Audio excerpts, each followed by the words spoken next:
हाय बच्चों, हम लोग आज नया चैप्टर स्टार्ट करने वाले हैं, that is inheritance and variation. Now in chapter में we have to discuss in detail about genes, their disorders. So मतलब इनहेरिटेंस का मतलब क्या है? इनहेरिटेंस का मतलब है ट्रांसमिशन। सो फर्स्ट डेफिनेशन हम लोग देखेंगे heredity. Now what is heredity? Heredity is defined as, or you can say heredity can be defined as the inheritance or transmission of characters from one generation to the next generation. जो भी characters है, ये characters एक generation से दूसरे generation में जो transmit होते हैं उसको हम लोग बोलते हैं हेरिडिटी। नाउ जब ये ट्रांसमिट होते हैं ना, तो पेरेंट्स में और बच्चों के अंदर, मतलब जनरेशन में जो नेक्स्ट जनरेशन तैयार होते हैं, वो जनरेशन के अंदर थोड़े कुछ ना कुछ तो डिफरेंस वेरिएशन आते हैं, जिसको हम लोग बोलते हैं variation.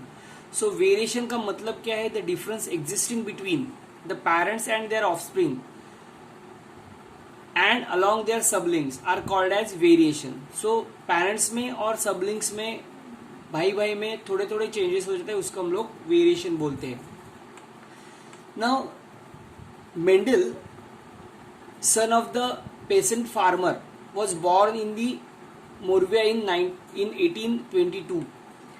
Now, he first gave the accurate explanation for the mechanism of inheritance. Mendel ने क्या किया कि इनहेरिटेंस के बारे में, ये मैकेनिज्म है, ये मैकेनिज्म के बारे में उन्होंने एग्जैक्ट एक्सप्लेनेशन दिया बाय यूजिंग हाइब्रिडाइजेशन टेक्निक। उन्होंने ऐसे विजुअलाइज किया कि कोई भी तो ट्रेड है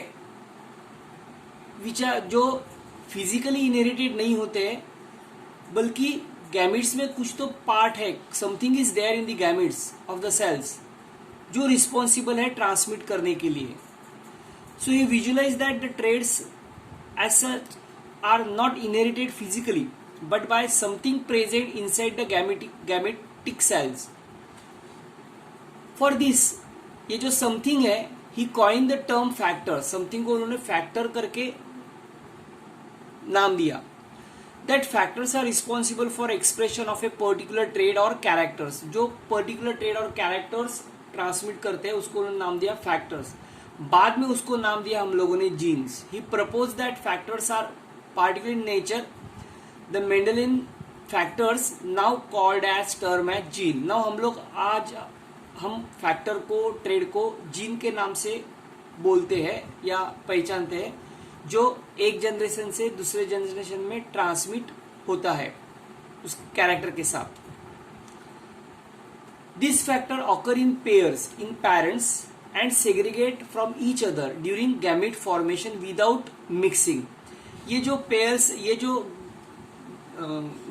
फैक्टर्स है, जीन्स है, ये पेरेंट्स में, पेयर्स में होते हैं और नेक्स्ट जनरेशन में वो सेग्रीगेट होते हैं, लेकिन सेग्रीगेट होने के टाइम मिक्सिंग नहीं होते, वो आइसोलेट होते हैं, अलग अलग होते हैं। नाउ मेंडल्स ने ये सब कैरेक्टर्स है, ये कैरेक्टर्स के ऊपर एक्सपेरिमेंट किया और वो एक्सपेरिमेंट के लिए उन्होंने पी प्लांट यूज किया। पी प्लांट क्यों लिया? क्योंकि पी प्लांट में 2-3 ऐसे कैरेक्टर्स है जो कैरेक्टर्स उनको फर्दर स्टडी करने के लिए यूजफुल थे। मतलब उनका जो प्रोजिनी है वो एक साल में ज्यादा से ज्यादा प्रोजिनी उसका तैयार कर सकते थे। पी प्लांट ऐसे जिसमें बहुत कैरेक्टर्स मिलते हैं।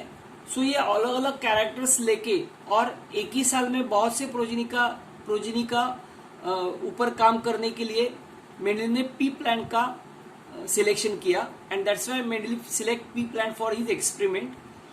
ही was selected pea plant for his experiment and इसके लिए मेंडलीव सक्सेस हुआ। That is called the reason for the Mendel's success. वो क्यों सक्सेस हुआ? His experiment were carefully planned and involve large samples. बहुत से सैंपल्स में केयरफुली उन्होंने प्लान और इन्वॉल्व किया। He carefully recorded the number of plants of each type and expressed in the results as a ratio. उन्होंने ये सब जो नंबर्स है, number of plants carefully record किया और उसके वो रेशो जो है, रिजल्ट का जो रेशो है वो भी उन्होंने केयरफुली रिकॉर्ड किया है। In pea plant contrasting characters can be easily recognise, मतलब पी प्लांट में मेंडलीफ को कॉन्ट्रास्टिंग कैरेक्टर दिखाई दिए, मतलब टॉल वर्सेस ड्वार्फ, ये कॉन्ट्रास्टिंग कैरेक्टर है, टॉल प्लांट है अगेंस्ट ड्वार्फ प्लांट। ऐसे बहुत से कॉन्ट्रास्टिंग कैरेक्टर जो हम लोग आगे देखेंगे उन्होंने इजीली रिकॉग्नाइज किया। उसमें 7 डिफरेंट कैरेक्टर्स पाए गए पी प्लांट में, which are control by single factor each. एक ही फैक्टर में ये 7 कैरेक्टर्स कंट्रोल होते हैं। द फैक्टर्स आर लोकेटेड, ये जो फैक्टर्स है which are located on chromosomes and these factors are transmitted from generation to generation. ये जो फैक्टर्स है ये क्रोमोसोम में, सेपरेट क्रोमोसोम में पाए जाते हैं और ये factor transmit generation to generation से ट्रांसमिट होते हैं। He introduce the concept of dominance and recessive. On the basis of that उन्होंने डोमिनेंस कैरेक्टर कौन से है और रिसेसिव कैरेक्टर्स कौन से है उसका बहुत सखोल तरह से स्टडी किया। See these are the 7 pairs of contrasting characters which are visible in pea plant which is called Pisum sativum. Now ये सब ऊपर दिया है डोमिनेंस कैरेक्टर, नीचे दिया है recessive characters. If you consider seed of the seed shape, मतलब pea plant का सीड आप देखोगे तो rounded character is the dominant, wrinkled is the recessive character है। अगर आप सीड का कलर देखोगे तो डोमिनेंट कैरेक्टर है सीड का येलो और रिसेसिव कैरेक्टर है ग्रीन। अगर आप पॉड शेप देखोगे तो डोमिनेंट कैरेक्टर है इन्फ्लेटेड और रिसेसिव कैरेक्टर है कॉन्स्ट्रिक्टेड। अगर आप पॉड कलर देखोगे तो डोमिनेंट कलर ग्रीन है लेकिन रिसेसिव कलर येलो है। अगर आप फ्लावर का देखोगे तो पी प्लांट का फ्लावर में डोमिनेंट कलर पर्पल का होता है और व्हाइट कलर रिसेसिव होता है। अगर आप इन्फ्लोरेसेंस देखोगे, मतलब फ्लावर का लोकेशन, तो डोमिनेंट उसका फ्लावर एक्सियल है लेकिन रिसेसिव उसका कैरेक्टर टर्मिनल है। अगर आप प्लांट की हाइट देखते हो तो पी प्लांट में टॉल प्लांट डोमिनेंट है और ड्वार्फ प्लांट रिसेसिव है।